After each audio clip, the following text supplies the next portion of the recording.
வணக்கம் நண்பர்களே, நான் செந்தில்வேல்.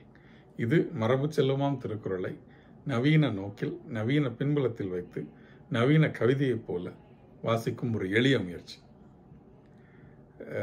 ஊர்லலாம் திட்டும்போது சொல்லுவாங்க இல்லையா, பெரியவங்க திட்டும்போது எல்லாம் சொல் புத்தி கிடையாது, சுய புத்தியும் கிடையாது, என்னடா பண்ணுறது உன்னை வச்சு அப்படிமா.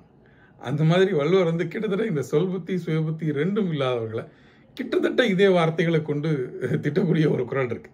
அதுதான் நம்ம இன்னைக்கு பார்க்க போற குறள். ஏவவும் செய்கலான் ஏவவும் செய்கலான் தான் தேரான் அவ்வுயிர் போமளவும் ஓர் நோய். ஏவவும் செய்கலான் தான் தேரான் அவ்வுயிர் போமளவும் ஓர் நோய். ஒரு ஏவவும் செய்கலாம், பிறர் கூறியும் ஒரு விஷயத்தை புரிந்து கொண்டு செய்ய மாட்டான், சொல் புத்தியும் கிடையாது.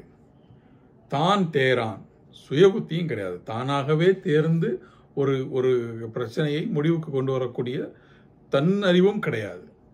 ரெண்டுமே இல்லை அப்படின்னா அவன் எதற்கு சமமானவன் என்றால் உயிர் போமளவும் ஓர் நோய். உயிர் போவதில் மட்டுமே முடிகின்ற, வேற எதனாலும் தீர்க்க முடியாத ஒரு நோய் எந்த அளவுக்கு ஒருவனை வருத்துமோ அதற்கு சமானம் சொல்றார். வள்ளுவருடைய ஊமைகள் எப்பவுமே ரொம்ப சரியா நம்ம வச்சு பார்க்குற மாதிரி இருக்கும்.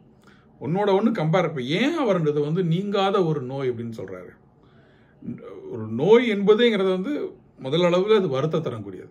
ஸோ அறியாமையையும் நோயையும் ரெண்டு ஒரு தட்டில் ஒரு தராசில் வைக்கிறார். அறியாமை எதற்கு சமானம் என்றால் நோய்க்கு சமானம். உயிர் போகிற அளவுக்கு, உயிர் போறதுல போய் முடிகிற ஒரு நோய். ஆனால் அது அப்படிதான் முடியணும்னு அவசியம் கிடையாது. ஒருவேளை அறியாமைக்கு ஒரு இவன் ஒரு சொல் புத்தியை ஏற்றுக்கொண்டிருந்தால், வெளியிலிருந்து வரக்கூடிய ஞானத்தை ஒரு ஆசிரியரை ஏற்றுக்கொண்டு அந்த வழியில போயிருந்தா இந்த அறியாமையை தீர்த்திருக்கலாம். அதே போல ஒரு சரியான மருத்துவத்தை தேடி சென்றிருந்தால் இந்த நோயை கூட தீர்த்திருக்க முடியும். தீர்ப்பதற்கு வாய்ப்பு உண்டு, ஆனா செய்யல. இன்னொன்னு, அறியாமையும் அது மிகும் தோறும், அறியாமை கூடிக்கிட்டே போகும் தோறும் அது மேலும் துன்பத்தை கொண்டு வரும். ஒரு நோய் முதிரும் தோறும் உடைய வாழ்க்கை இன்னும் துன்பமயமாகிக்கிட்டே போகுமே தவிர அது இன்பமயமாக போவதற்கு வழி இல்லை. ஸோ அந்த மாதிரி அந்த நோய் உங்களை முழுமையாக ஆக்கிரமித்துக் கொள்ளும். அறியாமையும் அப்படித்தான் சொல்றாரு. அறியாமைங்கிற நோய் நீ உன்னைய லாக் பண்ணிக்கிட்ட அப்படின்னா அது உன்னை முழுமையாக ஆக்கிரமித்துக் கொள்ளும். உன்னுடைய சிந்தனை முழுக்க அந்த நோயையும், அந்த நோயோடு ஒரு வாழ்க்கை வீணடிக்கப்பட்ட வாழ்க்கை. அதுதான் இந்த கம்பாரிசன்ல ரொம்ப அழகா பொருந்துறது. ஒரு நோயினால் வீணடிக்கப்பட்ட ஒரு வாழ்க்கை, அதே போல அறியாமையினால் வீணடிக்கப்பட்ட வாழ்க்கை. ஸோ அறியாமையை ஒரு நோயை போல அணுக வேண்டும். அறியாமை மருத்துவம்னா அது ஆசிரியர் மட்டும்தான். ஒரு சரியான ஞானத்தை தேடி செல்லுதலையும் பிறரிடமிருந்து கற்றுக்கொள்ள சரியாக தயாராக இருப்பதுதான் அறியாமையை நீக்கிக் கொள்வதற்கான மருந்து. அந்த கம்பாரிசனுக்காக ரொம்ப அழகா சொல்லியிருக்கிறார்.